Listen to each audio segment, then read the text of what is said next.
റൂമിലിരുന്ന് depression അടിച്ച് രാത്രിക്ക് രാത്രി തിരുവനന്തപുരത്ത് നിന്നും കോയമ്പത്തൂരിലേക്ക് ഓടിപ്പോയ എൻ്റെ യാത്രയാണ് നിങ്ങളിപ്പോൾ ഈ കണ്ടുകൊണ്ടിരിക്കുന്നത്. കരഞ്ഞ് കണ്ണ് തീർത്താലും ലിപ്സ്റ്റിക്കിന് ഒട്ടും കുറവ് വരുത്താൻ പാടില്ല. ഇതാണ് ഞാൻ.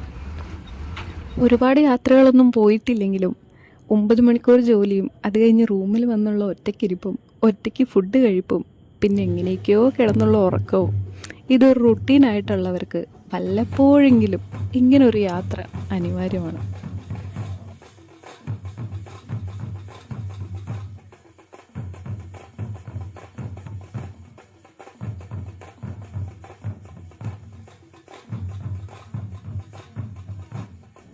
ഒട്ടും പ്രതീക്ഷിക്കാതെ പോയ ഒരു യാത്ര ആയതുകൊണ്ടാണോ എന്ന് എനിക്കറിയില്ല. പോയ വഴിയെല്ലാം ഞാൻ എൻജോയ് ചെയ്യുന്നതിനേക്കാളും കൂടുതൽ ഒരുപാട് റിലാക്സ്ഡ് ആയിരുന്നു. പിന്നെ നമുക്ക് എവിടെയെങ്കിലും പോകണമെന്നുണ്ടെങ്കിൽ നിങ്ങൾ ഒരിക്കലും ഒരാളെയും കാത്തു നിൽക്കരുത്.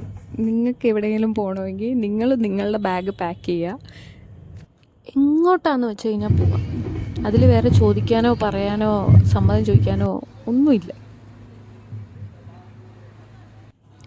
പിന്നെ ദിവസങ്ങളും മാസങ്ങളും വർഷങ്ങളും ഒക്കെ ആയിട്ട് ദിവസം ഡെയിലി കണ്ടുകൊണ്ടിരിക്കുന്ന അതേ മുഖങ്ങളും അതേ സ്ഥലങ്ങളും അതേ ഭക്ഷണങ്ങളും എല്ലാം മാറി ഇതിൽ നിന്നെല്ലാം മാറിയിട്ട് നമ്മൾ വേറൊരു സ്ഥലത്ത് പോയി അവിടുത്തെ ഭക്ഷണം, അവിടുത്തെ ആളുകൾ, അവിടുത്തെ ജീവിത രീതികൾ ഇതെല്ലാം എക്സ്പീരിയൻസ് ചെയ്യുമ്പം കിട്ടുന്ന ആ ഒരു വേറൊരു ഫീലിംഗ് ഉണ്ടല്ലോ, അതിൻ്റെ ഒരു സുഖമൊന്നും നമുക്ക് നമ്മളുടെ റൂമിൻ്റെ അകത്ത് ഇരുന്ന് അടച്ചുപൂട്ടിയിരുന്ന് ഈ നെറ്റ്ഫ്ലിക്സിലും ഹോട്ട്സ്റ്റാറിലും ഒന്നും സിനിമ കണ്ടു കഴിഞ്ഞാൽ അതൊന്നും നമുക്ക് കിട്ടൂല.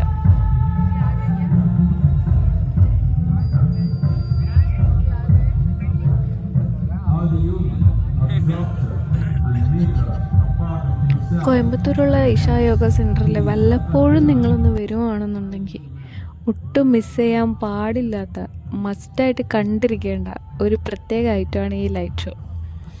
ഇത് തരുന്ന ആ ഒരു റിലീഫും ഒരു ഹാപ്പിനെസ്സും ഒരു പോസിറ്റീവ് വൈബും അതൊന്നും പറഞ്ഞറിയിക്കാൻ പറ്റില്ല. അത്രയും പീസ്ഫുള്ളാണ്, അത്രയും ഭയങ്കര ഒരു മെൻ്റൽ പീസാണ് നമുക്ക് ഈ സാധനത്തിൽ നിന്ന് കിട്ടുന്നത്. അത് അവിടെയുള്ള ആൾക്കാരുടെ വീഡിയോ എടുക്കലും കൂവലും വിളിക്കലും എല്ലാം കേൾക്കുമ്പോൾ തന്നെ നിങ്ങൾക്ക് മനസ്സിലാവും.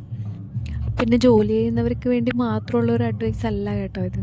വർഷങ്ങളായിട്ട് വീട് നോക്കി വീടിൻ്റെ അകത്ത് തന്നെ അടച്ചു കൂട്ടിയിരിക്കുന്ന സ്ത്രീക്കാണെങ്കിലും ഏതൊരു പുരുഷനാണെങ്കിലും വല്ലപ്പോഴും ഇതുപോലൊരു യാത്ര എന്തായാലും ആവശ്യമാണ്. പിന്നെ മനുഷ്യൻ്റെ കാര്യമാണ്, ഒന്നും പറയാനൊന്നും പറ്റില്ല.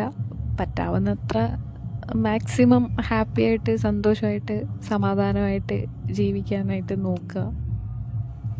ഇടയ്ക്കൊക്കെ യാത്രകളൊക്കെ പോവുക, ഹാപ്പി ആവുക. അപ്പോൾ ഓക്കെ, ബൈ.